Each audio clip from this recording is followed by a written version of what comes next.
Hi friends, good morning. இன்றைக்கி market open ஆகிருக்கு. மாடரேட்டாக அப்பில் இருக்குது. நிஃப்டி பார்த்தீங்கன்னா ஒரு 80-90 பாயிண்ட்ஸ் அப்லேயும், சென்செக்ஸ் வந்து பார்த்தீங்கன்னா ஒரு 300 பாயிண்ட்ஸ் அப்லேயும் மார்க்கெட் ஓப்பன் ஆகிருக்கு. குளோபல் அப்டேட்ஸ்னு பார்த்தீங்கன்னா பெரிய அப்டேட்ஸ் எதுவும் இல்லை. கத்தாரில் அந்த பேச்சுவார்த்தை, யூஎஸ் ஈரான் டாக்ஸ், அது மட்டும்தான். நாங்கள் டைரெக்டாக இன்வால்வ் ஆக மாட்டோம், இன்டைரக்டாக வந்து பேசுவோம் அப்படின்னு சொல்லியிருக்காங்க ஈரான். ஒருவேளை எதுவும் மறுபடியும் பழையபடி யூஎஸ் வந்து அக்ரி பண்ண டேர்ம்ஸ்க்கு எகென்ஸ்டாக பண்ணால் மறுபடியும் வார் ஸ்டார்ட் பண்ணிடுவோம்னு சொல்லியிருக்காங்க. இதுதான் குளோபல் அப்டேட்னு பார்த்தீங்கன்னா இதுதான். லாஸ்ட் குவார்ட்டர் பார்த்தீங்கன்னா யூஎஸ் மார்க்கெட் வந்து ஒரு 20% ரிசல்ட் அளவுக்கு தந்திருக்கு. எல்லாமே மோஸ்ட்லி ட்ரிவன் பை இந்த ஏஐ அண்ட் ப்ளூ சிப் ஸ்டாக்ஸ்னால அதிகமாக இருக்குது. நேற்றும் பார்த்தீங்கன்னா இது ஜப்பானீஸ் ஸ்டாக்ஸ் அதுவும் அதிகமாக இருக்குது. ஸோ இதெல்லாமே குளோபல் அப்டேட்ஸு.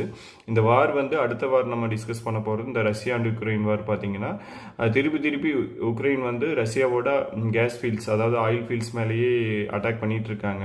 அதனால் ரஷ்யா நியூஸ் பார்த்தீங்கன்னா அங்கேயே தேவையான ஃபியூவலுக்கு ஷார்ட்டேஜ் வர மாதிரி இருக்குது. அவங்க எப்படி எக்ஸ்போர்ட் பண்ணுவாங்கன்னு தெரியல. ஸோ அது ஒரு மெயின் இதாக அங்கேயும் போயிட்டுருக்கு. ஸோ அதையும் நம்ம மைண்டில் வச்சுக்கணும். அதை தவிர இனி வர நாளில் பார்க்க போகிறது, நேற்றே பார்த்தோம் எல்னினோ எஃபெக்ட்டு. அதனால் என்னென்ன பிரச்சனைகள் வரப்போகுது அதெல்லாமே டிஸ்கஸ் பண்ணி அதுக்கேற்ற மாதிரி ஷேர் வாங்க ஆரம்பிப்போம். இண்டஸ்ட்ரியல் அவுட்புட் க்ரோத் வந்து அதிகமாக இருக்கிறதா நேற்று வந்த டேட்டா படி இந்தியாவில் சொல்லியிருக்காங்க. 5.2 இருக்கிறதா சொல்லியிருக்காங்க. அது வந்து லாஸ்ட் 3 மந்த்ஸோட அதிகமாக இருக்குது. எல்லினோக்கும் ரெடி ஆகிட்டு இருக்கோம். ஃபுட்டு வந்து ஸ்டோரேஜு, ரைஸு, வீட்டு எல்லாமே ஸ்டோரேஜ் எல்லாமே அதிகப்படுத்த போகிறோன்னு சொல்லியிருக்காங்க.